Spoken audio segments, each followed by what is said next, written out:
Are you an event professional looking to refine what you're doing in events for 2025? Well, I'm an event producer and show caller, and I'm sharing a couple lessons that I learned from 2024 that were event related. So stick around. Before we jump into it, I'm Logan Clements. I'm a freelance event producer based in Seattle, Washington, but I execute events here and all over the world. I do want to remind you to like, subscribe, turn on that little notification bell so you get notified every single Monday when I drop new videos.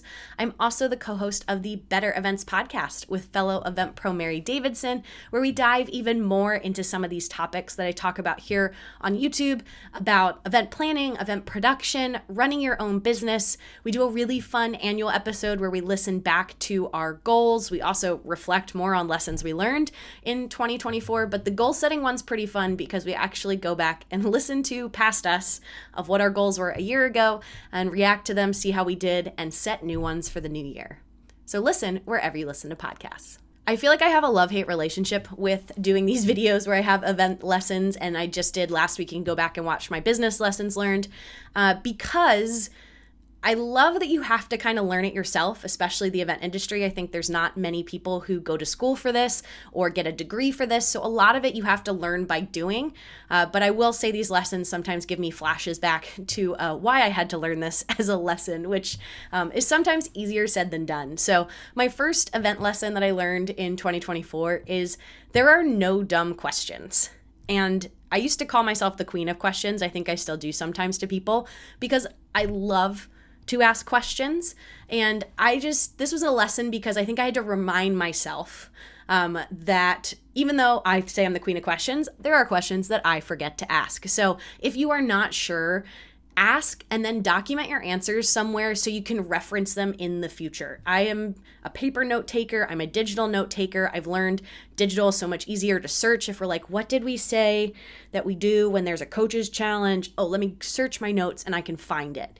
And just an easy hack that I do as an event pro is I have my own internal notes. Even if we have client-facing notes, I do internal notes because I feel like I can be a little more honest with myself of what questions I have or what doesn't make sense. And this comes out of an anecdote because I had a client that we were doing an event for, and we needed platforms for the camera operators. And it was like, okay, that was a big deal. We had to get these platforms. We had to get them stools. And I made the assumption that if you ask for a platform that is several feet off the ground, it would automatically come with stairs. And when we got on site, there were no stairs. And we were able to, for a couple of the camera platforms and a couple of the rooms, find some stairs. And I talked to some of the camera operators because I was like, I just feel like this was simple, that when I ask for a platform, it should come with stairs. And they go, oh no, this happens all the time. All the time. You have to say you want stairs in addition to a platform, but they also were very cool about it. They're like, we don't often get stairs because people forget to ask for them. So that's just your reminder. One fun fact, if you're asking for a camera platform, please ask for stairs or any platform of any kind. Specify how many stairs, like do you need a set on both sides or just one side, that you need stairs included. And just remember, there are no dumb questions. Number 2 of my event lessons in 2024 is tech checks are never a bad idea. This is something I've preached, I think, for years. I push clients for, and I will just continue to preach it until I'm no longer on this earth, because the more time you give yourself, the better. This means like the day before doing the tech check or the night before, versus like 1 hour before showtime. I say this because for a tech check, if you're teching things and a piece of equipment doesn't work, you want to give yourself as much time to get that fixed, whether that's finding a replacement on site, or maybe your vendor has to go to a warehouse somewhere and get it, versus if it's 1 hour before show, they're going to be like, it's rush hour, I can't get back and I can't get a new one. Now you're on to a plan B and having to change things. I had one client that had been interested in doing tech checks but never really pushed it, and this year we were like, let's really do it. And my God, this was a show that had speakers who all came with their own slides, their own things, and the tech check was the perfect thing to help them feel comfortable with, okay, what mic are you using? Here's how you go on stage. Are you using a clicker? Here's the clicker. Do we have the right slides loaded? From a show that had used to be a little chaotic and just kind of on edge of like, okay, I don't know what's coming, it turned into running incredibly smooth, and 95% of the time was fine, and I only had to challenge about 5% of the time, and it turned out it was one person who didn't come to their tech check, and the second was someone who came to the tech check but then forgot to tell us about an embedded video that when they gave us their slides, it wasn't embedded. So that was one that I was like, wow, this event went night and day in stress level going down because we did tech checks. So tech checks are never a bad idea. If you've watched my videos, you know my pro tip is calling it's a rehearsal. People get upset when you say the R word, so don't say rehearsal, call it a tech check. And in that tech check, if you want to go through content, you totally can, but it's just more to get them comfortable. And my third and final event lesson in 2024 is take the time to document what you did at an event and what you'd change within 5 days of the event ending. This is something that I am working on practicing what I preach because I love a good post-event report.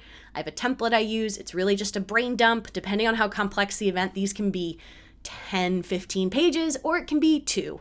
Or I have started with some clients where it's a pretty simple setup or an event I've done a lot before and we're pretty much down. It turns into like 1 page with bullets. So there's no right way to do this, but the key here is to do this within 5 days of the event happening. So many of us do the event, you're pushing, you're talking to these people every day, you're doing all this work, you get to the event, and once you're done with the event, you're just done. You don't want to do it. You're done.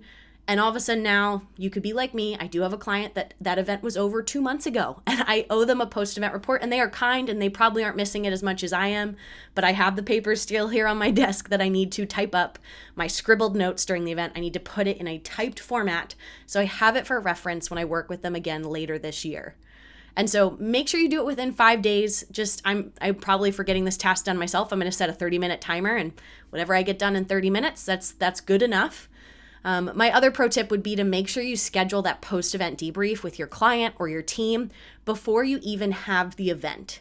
So not saying don't debrief it before you have it, but on your calendars before you even have done the event, have that time scheduled post-event for you guys all to gather and get together. So if you can't listen to the 5 days within the event, that at least gives you a deadline of knowing, hey, this is when we want to wrap this event up because we're going to sit and talk about it. That is something that I find can extend your event contract or scope, or just you never get around to it. The number of clients I work with that have no notes of how the event went the year prior, and I think it's just that they often fall into that time trap where they're just tired and they don't want to do it and they forget, and all of a sudden it's planning the event again next year. So those are my 3 event lessons that I learned in 2024. Hope you learned something, a little nugget of something you can apply to your event work. I'm Logan Clements. I'm a freelance event producer based in Seattle, Washington, but I execute events here and all over the world. I thank you so much for watching, and I'll see you in my next one. Bye.